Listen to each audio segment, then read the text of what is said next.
Hello mayam amuk hanna Sesam nawas na mayambu ikai khumnabu chari Mama na thagat chakhiba crime story Sheena murder case ki Makhataba part ahum suba mayam lobir siko Hairiba crime ki wari si mayam aina yamna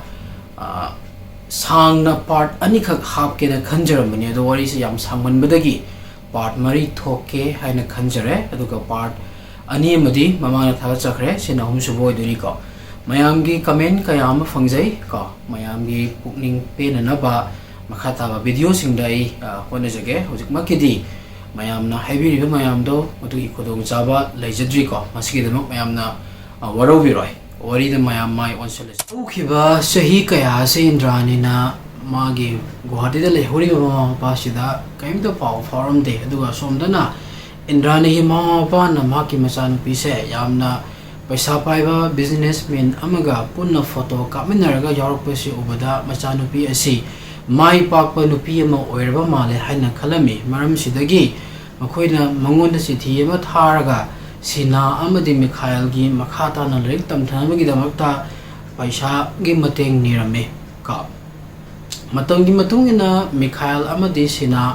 chorokpadagi makoi makhata na lek tamnabagi damakta paisa samusu helaki paisa changmusu helaklami adubu hairiba ahal ani asidi makoi gi senthok lambi leiba natabanina mabani gi makhata na higher studies tamnabagi damakta paisa puthokpa habasida makoi ni yamna awawa amoirami ka sidagi makoi na sithi se mangonda ikibani sithi se Indrani na fangbadagi mama pada call tawlami aduga Sheena amadi Mikhail se una mabani thinanaba Kolkata da hairami sidagi Indrani Kolkata chatlami amasung Sheena amasung Mikhail su Kolkata da laklami Sheena amadi Mikhail mabani yamna excitement oirami maramdi matam kuiragi tungda mukoi upokpiba mama se urani haibagi wakhalda lakhibani adubu mabani gi excitement se matam kuina sangna chatlamde kaigina haiba taragadi Indrani ga moiga thengnaba matamda Indrani na moida nabani gi makhata na higher studies tawnabagi damakta paisa aina puthokani aduga noigi laifam chafam loina aina singani adubu hairiba mayam se tawnabagi damakta noi condition amadi yaba darkar oi and harami condition si kaino haiba taragadi Sheena amadi Mikhail da Indrani se makoi upokpiba mamani haibase kauthoknaba hairami aduga mabu makoi gi pokmenaba sister amani khallu haina hairaklami amana masi haibagi maramdi kaigina haiba taragadi mahakse maki hanagi past life se mimang da hosik puthokpa pamlamdeba masidagi mana masi condition se makoi anida Rani Mukherjee na thamliba condition adu yaningdaba taragasu Mikhail amadi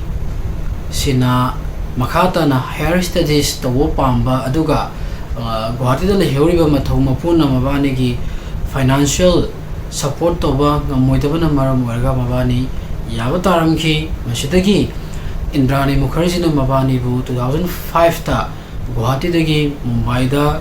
koroklami Mumbai yorwa matungda Sheena borabuna Mumbai gi St Xavier College ta ming chalami aduga manak nakpa jaga amada PG ta thamlami aduga Mikhail boragina makhata na 12 thamnabagi damakta Bangalore da tharami aduga Bangalore International School da magi su ming chalami aduga laifam su highway school simaki hostel da thamami ka haiba marak sida Peter Mukherjee 2006 ki December tha sida INX Media koba anoba company ma hanglami company sigi chairperson masamang na orami aduga CEO buna Indrani Mukherjee oina haplami hairiba INX Media sigi makhada anoba TV channel ani hanglami TV channel amana 9XM music channel ni aduga atopa amaduna entertainment channel ni channel dugi mamingna 9X koi hairiba INX Media se mabani na hangdokpadagi mabani gi status se amuk henna wangkhatlami ka aduga 2008 ta the Wall Street Journal na Prithivigi yam powerful oiba success oiba nupi yang kai select tobada Indrani Mukherjee ni Fumathoi Suba list yauraki sumai tawduna Indrani Mukherjee ya magi life se yamna successful oina yam smooth oina chalami nasu Mumbai gi Kolaba hariba jaga sida leiraga magi graduation se adum continue tarami aduga marakta Indrani Mukherjee ga Marlo complex level flat sida hek technical aduga 2008 ki weekends amada Sheena Bora se Marlo gi flat sida lakpa matamda Peter Mukherjee gi hanagi nupi gi machanupa Rahul Mukherjee se mafam sida thengnarami Peter Mukherjee gi ahamba nupi gi macha se Asengba anini ko amana Rabin Mukherjee kawi aduga amana Rahul Mukherjee kawi Rahul Mukherjee 2008 ta UK dagi Mumbai da halaklami ko hariba tanja sida Mumbai da mapa gi flat Marlo complex da lerami tanja sida ni Sheena Bora ga Rahul Mukherjee ga thengnaribasi makhoi punna flat sida lairabunina toina onarami aduga wari batayu sanarami aduga Indrani Mukherjee na Rahul da Sheena Bora se maki asengba machanupi haina introduce torami aduga nakal amaramdana amok masai gi Peter Mukherjee gi INX media se masi tamna chahi ani yam successful oina run torba matungda tamna dial phone oiwa haraklami makoina launch tokiba TV channel ani gi manungda music channel simadi yam phajana successfully oina run torami aduga kogi entertainment channel se simadi pura flop chalami sidagi makoina expect torba profit se masigi mahutta loss ba haraklami maram sidagi 2009 da Peter Mukherjee amadi Indrani Mukherjee na INX media da yawa masa gi share se masi yon tholaba matungda magi fund dagi resign torami madugi makha tarabada Indrani Mukherjee amadi bidhi UK da settle tawnabi damakta chatkirami aduga marakta makhoi thok laya matamda Mumbai di chatok chasin adum torami somda mu kamai tori Rahul Mukherjee amadi Sheena Bora gi friendship ki relationship se sidagi tapna sum romance lomda onthorak lami mabani gi relationship se Peter Mukherjee amadi Indrani Mukherjee na khangal ami madu khangalpa matamda makoina yamna kanna athingba pirami amasung hairiba relationship ado thugaina yamna kanna honarami maro ina Indrani Mukherjee na mabani gi relationship se thugaina yamna kanna honarami maramdi mahakna Sheena Bora amadi Rahul Mukherjee mabani pullaga Indrani Mukherjee gi magi hanagi past life se miyam mangda puthoragada hani yam kanna sinarami aduga mabani gi relationship se Indrani Mukherjee na ko Indrani Mukherjee gi mag samda yuraga laiba sorugumbani haina khalami sumaina khanbadagi magna Sheena bu hanjan hariba relationship oithopi aroi masi fatte tawganu haina gyan tanabu hotnarami adubu Sheena na madu mawana mathuna taramde ko madagi makoina sumaina haimalakpadagi Rahul Mukherjee amadi Sheena Bora Mumbai gi mafam amada flat lawraga mabane live in da leiba horami madagi nongmai khanghaudana 2009 gi March tha sida Indrani Mukherjee amadi Peter Mukherjee haiba flat sida laga Sheena Bora se nampuda puraga Indrani Mukherjee na maase koi Guwahati gi Sundarpur gi hanagi ma pa gi mayum sida thamami aduga amuk hanna Rahul Mukherjee ga paw faunadana bakki halame tha khara hau matungda Sheena Bora na amuk Rahul do paw farami madagi Rahul Mukherjee na Sheena se Guwahati dagi lawraga magi mama gi mayum Dehradun da puraga matum khara abi chai ani mok afum da mok lairami tanja sida 2011 gi June tha sida Sheena se assistant manager amoina Mumbai Metro thawuk khalami masidagi mabani Mumbai da mu halakpa taramki Mumbai da laklaba matungda mabani andheri gi Amaral hayo famza flat lawga mok lairami ka Indrani Mukherjee na mabani se amuk in tasta laire habse khanglakpadagi Sheena Bora da dhamki dorami kamaina dhamki toge ha matamna nangna Rahul Mukherjee siga adum relationship da leiba taragadi nangi naming se property dagi lawtholagani aduga aina ꯌꯨꯝꯗ ꯂꯩꯍꯧꯔꯤꯕ ꯏꯃꯥ ꯏꯄꯥꯗ ꯊꯥꯔꯤꯕ ꯄꯩꯁꯥꯁꯦ ꯆꯥꯡ ꯅꯥꯏꯅ ꯊꯥꯒꯤ ꯊꯥꯔꯤꯕ ꯄꯩꯁꯥꯁꯦ ꯃꯁꯤ ꯊꯥꯔꯔꯣꯏ ꯍꯥꯏꯅ ꯃꯥꯅ ꯒꯦꯠꯂꯝꯃꯤ ꯑꯗꯨꯕꯨ ꯃꯥꯒꯤ ꯙꯝꯀꯤ ꯑꯗꯣ ꯁꯤꯅꯥꯅ ꯆꯪꯂꯝꯗꯦ ꯑꯃꯗꯤ ꯔꯥꯍꯨꯜ ꯃꯨꯈꯔꯖꯤ ꯃꯕꯥꯅꯤ 2011 ꯒꯤ ꯅꯕꯦꯝꯕꯔ ꯊꯥꯗ engagement tawrami aduga 2012 da lohongnaba plan tawrami hairiba mabanigi engagement se Indrani na hek khangbadagi Indrani matha saba horami karigina haba taragadi Sheena se Rahul ga lohongkiba taragadi Sheena crore kayagi mapu oikragani haina mahakna yamna wajarami kamaina haba taragadi Peter gi amba lanthum magi machanupa Rahul Mukherjee da loinamak maming pankragani aduga Indrani gi mingda kemle leihoraroi aduga Indrani na pambadi magi mingda Peter gi lanthum punamak thamba natragana magi machanupi bidhi gi mingda thamba sineba ko adugi investigation gi report ki matungina muksu Indrani amadi Peter Mukherjee na INX media da thabuk torikanda company gi crore 900 mo Singapore da laiba Sheena boragi tongan be account na pone transfer torami haiba paisa se Indrani na Sheena da perak na bahaya matamda Sheena na condition amagi makha da paisa do perakani hain hairami condition adu karino haiba matamda Sheena na magi mingda Pali Hills ta 3BHK gi room mama flat ama magi mingda labiba gari ma car ma labiba aduga diamonds ki ring ma mangon piba taragadi haiba paisa singando Indrani da hallaga perakani hain hairami masigi condition je tawa matamda Indrani ge thamoy da yamna kanna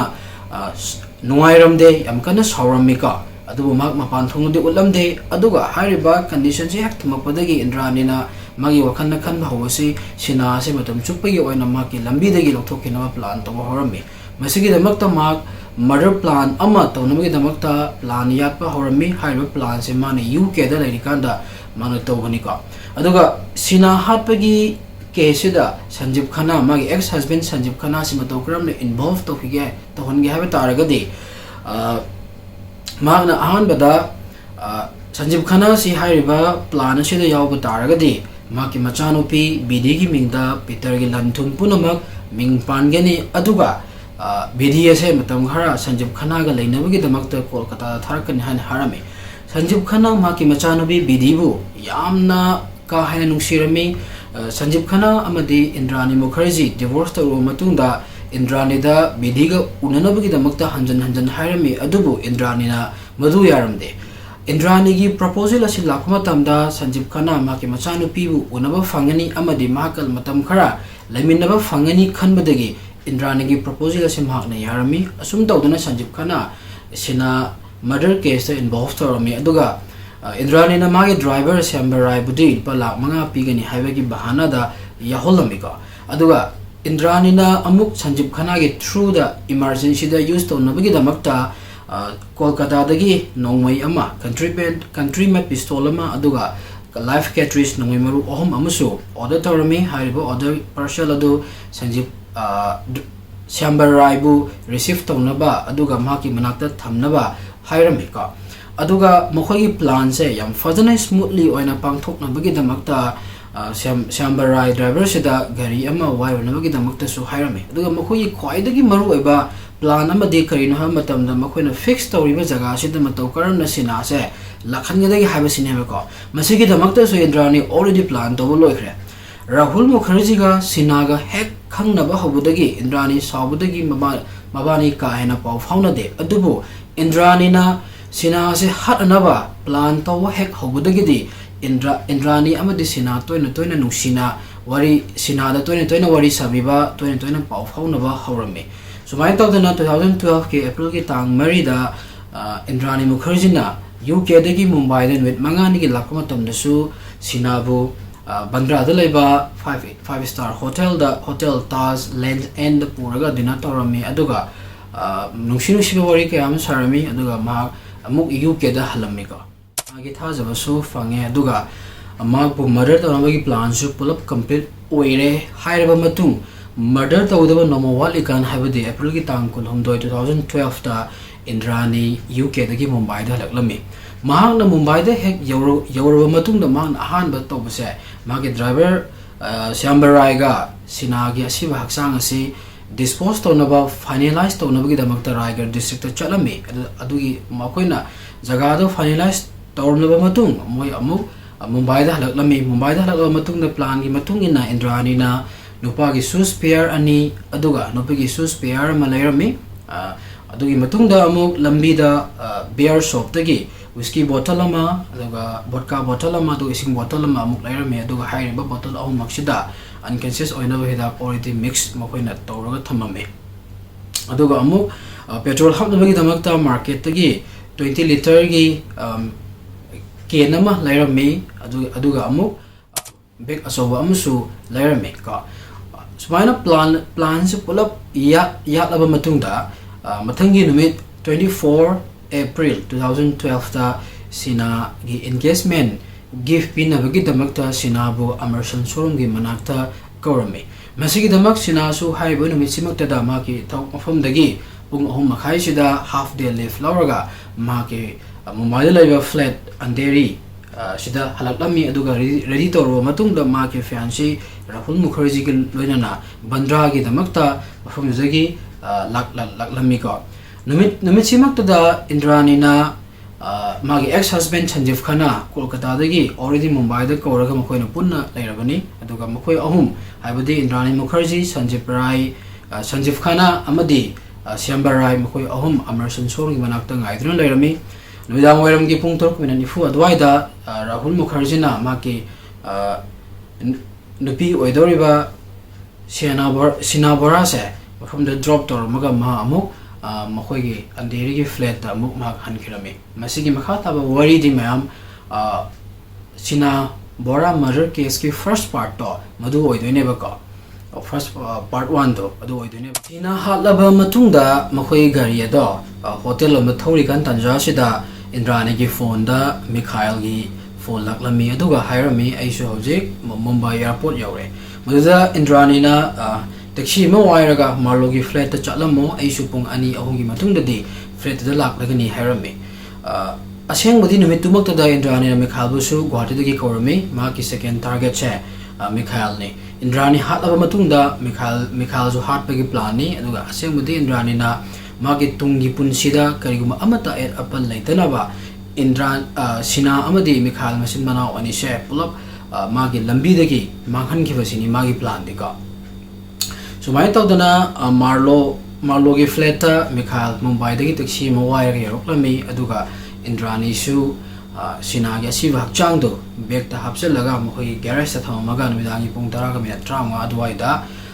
marlo gi flat ta laklami man hek flat yorba matungda Mikhail bu yang nushina wari torba matungda makoina ngasai already mixed torba ising bottle do thaknuba pirami aduga Indrani na makoina already leiraba yugi bottle dagi Mikhail gi damakta pack ani semlami aduga thuna thaknaba hairami Mikhail su using ado thaklami aduga Indrani gi matau su udama hafet kitang masada chingnaba amadi faurami ka tanja sida amuk marlogi flat sida Syamba Rai amadi Sanjeev Khana amuk laklami Khana se ubuda yamna kirami kaigino hai taragadi ngasidagi chahi 3 ki mamangda Mikhail na Sanjeev Khana se ahanba thengnabada thokiba thodok to ningsinglami ka matamdo Mikhail se Bangalore da like thunbi da mukta chalami aduga matam sida ma ki chahi se trauma na chagana tra to oirami mafamdu ano boibaga lolli khangdabaga mafamdu da naitom taba mi moirami maramasina mafamdu laining namde masidagi na Indrani da call toraga hanjan Mumbai da laklage hairami masidagi nongma Indrani na Mikhail se Mumbai da kaurami aduga Sanjeev Khana ga thengna halami aduga Sanjeev Khana se maki client haina introduce torami aduga Sanjeev Khana na ma Mumbai se nini humni Mumbai ya humsing koi bubigani hairami sumain tawdana mathangi numitki numidang sida Sanjeev Khana na Mikhail se magi hotel dagi pick up tawraga pub amada mabani drinks tawna machatami aduga Sanjeev Khana di drinks to yam tama tawrami aduga Mikhail budi takila shots to yamna thuna tawhalami masidagi Mikhail minut kharagi matungda nisha palaga ngawrami aduga mahak ase kadai da lei hayo haw khanglamde masigi tanja se lauraga makogi plan ama Indrani ga mabani na taw plan ama execute torami ko sumain tawdana numitu hawkhre numitugi nowalapada Mikhail na mase gyan targam ke thoko matamda pura film amda leirami magi masamana kathalami magse dark brown gi dress yatlaga makut pullaga thong lotion ba ka amada mak se mikap thoklami ka masi ubada mak yamna kirami aduga yamna kanna mating pang nugi dong ta lawrame masidagi mikap kharagi tungda hek yengmada ward boy mandam khoi ahum mari laklaga mikhail bu injection ma kapsalami madagi mak amuk unconscious oirame pung mari manga leiraga mak amuk gyal laklami madagi mak namaki tungda puliba khutta magi by any means torgal thoklami aduga thongdo hangdoklaga mapanda thoklami aduga mapanda leiriba miyosing aduda mang leiriba se kadai dano haina hanglami adagi mayamduna nangi roomda changu ngaki matungda nang leiriba se kadai dano habdo khanglagani hairami masidagi mikhail manungna chaklami mikup kharage tungda yam senior nupa malaklami maki roomda nupa do te kana sunate senior psychiatrist Dr. Yusuf Macheswalani ko aduga mahana mikhail harami mafam sida nangi sister na nang se drug addict oiba amasung drug hek use toba toraga yam aggressive oi haiba gi damakta nangi sister na phum se admit toramani harami haiba plan mayam se Indrani na toba ngaktane baka Indrani si Mikhail na Bangalore lake tom leba sat matungda anjan Mumbai lakpagi damakta mahak se yamna warami misidagi magna muk hanna Mikhail se Mumbai laktana ba ma drug addict ni haijalaga haiba hospital sida admit tokibane baka aduga man emotional blackmail tawraga magi nupa Sanjeev Khanna se ex husband Sanjeev Khanna se masida involved to honkibani gi masada anaba kaisu leitaba taragasu hospital dugi di addiction center da mahak tha ani lairami tha ani gi matungda mahak tholoklami hek tholokpaga mahak Mumbai dagi Delhi da chatlami mafam da mahak ki mai masing punamak loishalami aduga mahak amuk anna Mumbai da chatlaro haina wasaklami somdana Indrani na 2012 ta Sheena amadi Mikhail babani bu hatnaba plan tawbada Mikhail se Mumbai da kaudaba yaramde masidagi Indrani na tricks kaya masinaraga Mikhail bu Mumbai da kaunaba honarami adubu mai paklamde masidagi mana emotional blackmail tawraga habadi akoi thengadaba yamna kuire masel habanate aduna akoi thengnawa amuk tungtung thengnasi aina emotional blackmail tawraga Mikhail bu 24 April 2012 sida laknama confirm ohelame sumaina tawdana Mikhail su yarami aduga Mikhail na hek Mumbai da lakpada amuk hanna Sanjeev Khanna thengnabase sidagi ma amuk kaigumba khara kaigumba amadi thoani habase mak masana khangjarami aduga Indrani na mamangda mangonda yamna truna drinks ado thaknaba hairamba mayamdo loina realize toroklami masidagi mana matung tarakpada Indrani na pirakpa drinksing ado makoi ahumna udrika na thakpa mahalaga loina manghalame tungda Mikhail se matam yamna kuina unconscious oimalaktabadagi Indrani Sanjeev Khanna amadi Sambarai balcony de thoga wari torami aduga Indrani na hairami kedawajano sibo yuraga chela ja loji phoba unconscious oidrise harapada Sanjeev Khanna na Indrani da hojiki oinadi Mikhail hatpagi plan che postpone torasi kaigana haba taragadi amukta da mi ani gi asiba haksang purga chapa haba se aikoda yamna risk oigani madugi wada tabada Indrani su yarami aduga ahanbada Sheena gi body se hana dispose torasi masilo araga Mikhail bu hatpagi plan che amuk torasi hana makoi ahum yanaraba matungda Sanjeev Khanna magi hotel hilltop sa hankirami aduga Sambarai na service quarter chatkirami se Indrani su flat manungda chanalo matung Mikhail bu hanjan tumnaba hairami adubu Mikhail hojik tumba kire aduga mana khalami ai hojik tumnaba taragadi aise amuna hawlaktaba yai aduga mafam kadaida karamba jagada amuk hawlakadagi habase ai tammangamde maramasana ai tumba yade na khalami Mikhail na tumma ngaibada Indrani se wamalakpadagi ma tumurage haina magi roomda changkhirami somdana Mikhail tumdana yamna kanna honari ayuk pung mari tarapada Indrani di Sheena gi body to dispose tawlabagi damakta chatlami mahana chatrikan mamangda Mikhail bu tumnaba mu hairami aduga room do manundagi lock tawtana basu khangalami masi tabada Mikhail do amuk hena kirami ma hechat kibaga room do manundagi lock tawraga ma bathroom da changaga mana thakkiba drinks to adugi nisha do kolabagi damakta ma iruzerami iruzebe loibaga mana maki poche mayam do khulak to pack tawraga hamdagi taxi ama wire ga mak Mumbai airport laklami mahak na Mumbai airport hek yoga hamdagi direct flight ama lawraga Guwahati da amak yoklami sumai tawtana Mikhail Indrani gi murder plan lagi nanthorok lami aduga kaigumba magna Indrani gi flat to the cautious khara lom de batarga de ma ngasi gi sangsar sida lem de su ya ba Mikhail de hingore aduga hangbe ko hang amadi Matw Karmna Sheena Hatlaba Matung Chahi Ahum Chupna kanagumba amata khangandana Lotlaga Thmkhi Lotlaga Thmkhi kamaina no haiba sineba ko hat asi khangdana basu Indrani na hanadagi hauna plan torami aduga police ki side tagi su negligence kaya ama leirami ko police na ningthine mathau torama taragadi Sheena serba matung nonini ki manungda magi mihachi ki matangda miyamna adum khanglambe yabani ko adubu police ki makede yasoibana madu khangmangam khidre ko Sheena siba numisagi numidang wairamda Rahulna Sheena bu Amerson showroom gi manakta drop toro matung Rahul makhoi gi flat ta halaklami flat yoro matung da Sheena da mak yori haina text arami adubu text halaklam de ko matam sida Sheena si already sirabani siraba matung da Indrani na Sheena gi phone do lawsalami maduda Rahul gi message to urami Rahul gi message to ubada Indrani na Sheena saraga Rahul da message sama tharami message ki warolna khoi hauji Tas Lane and Hotel da drinks to nawa chatli harami madagi amuk ngak leiraga Rahul da message ama amuk tharami khoi hauji Royal Chinese restaurant da dinner to nawa chatli ka madagi amuk khara leiraga ngak leiraga amuk Indrani na message amuk tharami ngasidi ai Indrani ga punna amalo flat ta leirani harami message to bada Rahul Thazbadi Forum de Adubu Magna Series on a column de go, Gasu Mana Kalu de Nuchigi Nongalaga 25 April 2012 ta Rahulna Sheena da direct call Torami Adubu call the Pakalam de Adu Indrani Su call do Pakalam de Kagan have a target man phone do Pakalu Taragadi